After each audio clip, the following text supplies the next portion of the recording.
In many cultures, there is an age-old saying that wealth is made and lost in 3 generations. In the U.S., they say shirt sleeves to shirt sleeves in 3 generations. And in Japan, it's rice paddies to rice paddies in 3 generations. In other words, wealth typically doesn't survive past the grandkids.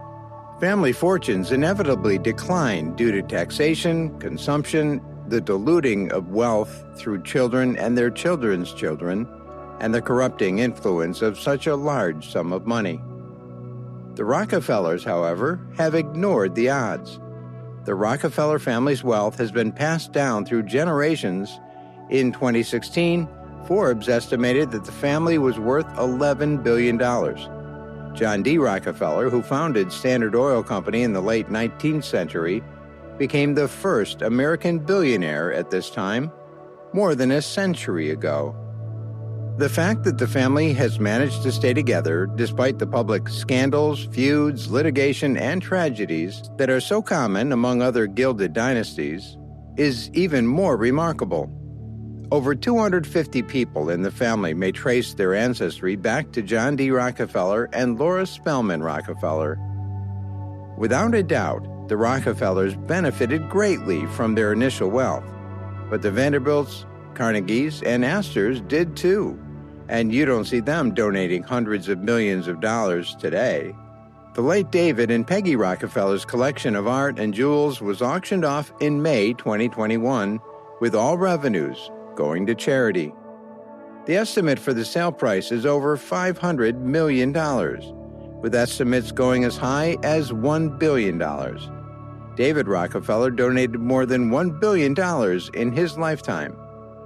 So, what is the Rockefeller family's hidden formula for success? David Rockefeller Jr., chairman of Rockefeller and Company, recently gave an interview in which he discussed the family's system of values, traditions, and institutions, and how these have contributed to the family's ability to maintain its unity and fortune. They may help any family, poor or rich, teach their children to be responsible with money. There were 4 key elements that he highlighted. 1. Holding regular get-togethers with family and loved ones.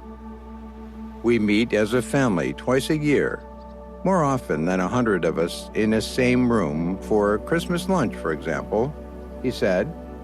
We have something called the Family Forum. When you're 21, you get invited to those meetings. Meetings are used to discuss the family's future plans, any current or upcoming endeavors, the addition of any new members, and any other significant professional or life events. Even if someone has married into the family, they should still feel like they belong there. 2. Maintaining family history. The Rockefellers do this in part through their family homesteads, where they get together and connect with their past. It's places that were familiar and that were passed down over generations, he said. I can go back to the place where my great-grandfather lived over 100 years ago and see how he lived and see how his son and their grandchildren lived. 3. Not having a family business.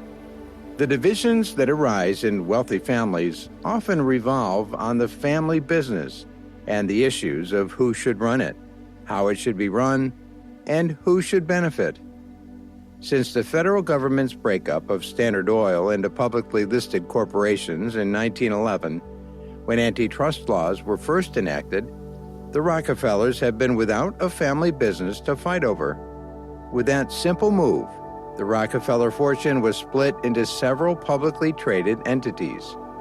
With a carefully drafted set of trusts, the family's stock and financial interests may be passed on to future generations with minimal hassle and legal conflict. According to Rockefeller, the family fortune was made in the oil industry through the establishment of Standard Oil.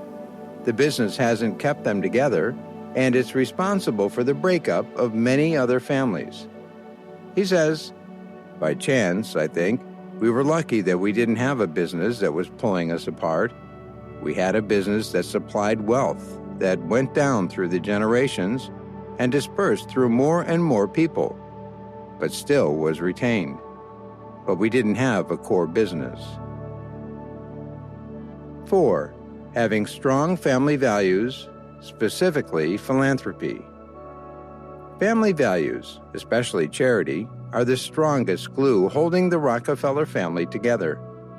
The Rockefeller family has a combined endowment of nearly $5 billion between the Rockefeller Foundation, the Rockefeller Brothers Fund, and the David Rockefeller Fund. Family members are encouraged to be involved in the foundations and help choose the causes they support.